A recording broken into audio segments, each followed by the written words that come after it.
বীরুত্তম সেনাপ্রধান ছিলেন, sector commander ছিলেন, বাংলাদেশের প্রথম নির্বাচিত রাষ্ট্রপতি ছিলেন। জিয়াউর রহমান বলেছিলেন যে রাস্তার দুই ধারে সারা বাংলাদেশে গাছ লাগাইতে হবে। কি গাছ? ফল গাছ, নিম গাছ। এটা বলেছেন। নিম গাছ হচ্ছে ঔষধি গাছ, আর ফল গাছ মানে বাংলাদেশের যে কেউ এই ফলটা খেতে পারবে।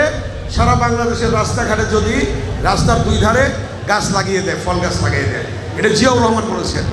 তিনি আরও কি করেছেন? প্লেনে করে, চার্টার্ড প্লেনে করে নিম গাছ সৌদি আরবে নিয়ে গেছেন। সৌদি আরবে নিয়ে কি করছেন? জিয়াউর রহমান আরাফাতের ময়দানে, যেখানে আমরা হজ করতে যাই, আপনারা হজ করতে যান, অনেকে উমরায় গিয়ে সেখানে ভিজিট করেন, সেখানে নিম গাছ লাগিয়ে দিয়েছেন। নিম গাছ দিয়ে মেসেজ করা যায়। নিম গাছ ঔষধি গাছ, নিম গাছের ছায়া ঠান্ডা।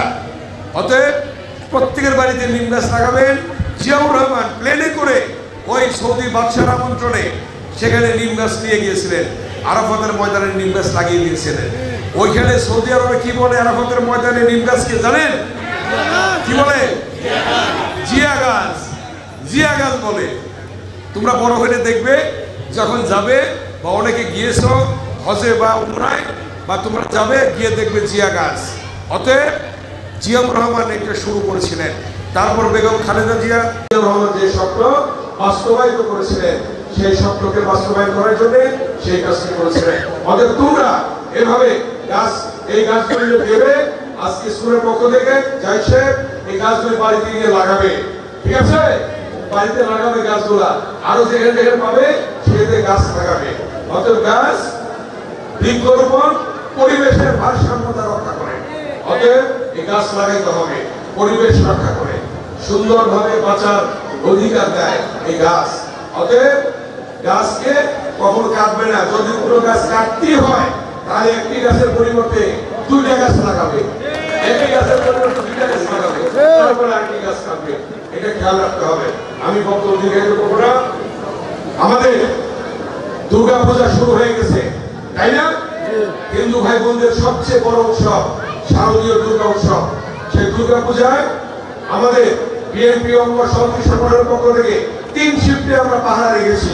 প্রত্যেক মণ্ডপে তারা পাহারা দেবে, যাতে আমাদের হিন্দু ভাই বোনেরা সুন্দরভাবে তারা পূজা উদযাপন করতে পারে, তাদের উৎসব উদযাপন করতে পারে। তাই বাবা কি বলছেন? ধর্ম যার যার, নিরাপত্তা পাওয়ার অধিকার সবার। ধর্ম যার যার, নিরাপত্তা পাওয়ার অধিকার সবার। আমার সাথে বলো, ধর্ম যার যার, নিরাপত্তা পাওয়ার অধিকার সবার। হিন্দু, মুসলিম, বৌদ্ধ, খ্রিস্টান সবাইকে নিরাপত্তা দিতে হবে। সেজন্য আমাদের বিএনপি অঙ্গ সংগঠনের নেতারা আছে, পুলিশ আছে, সব মণ্ডপে দেখবেন পুলিশ আনসার ভরে আছে। কালকে আমি দেখলাম ইউনো সাহেব প্রত্যেক পূজা মণ্ডপে যাচ্ছে, ওসি সাহেব প্রত্যেক পূজা মণ্ডপে যাচ্ছে, পুলিশের ভাইয়েরা প্রত্যেক পূজা মণ্ডপে আছে, প্রত্যেক পূজা মণ্ডপে যাচ্ছে। অতএব হিন্দু ভাই বোনদের নিরাপত্তার জন্য এই অন্তর্বর্তীকালীন সরকার ব্যবস্থা নিয়েছে এবং বিএনপির ভারপ্রাপ্ত চেয়ারম্যান তারেক রহমানের নির্দেশে বিএনপি এবং সহযোগী সংগঠন নিরাপত্তা দেওয়ার ব্যবস্থা করেছে।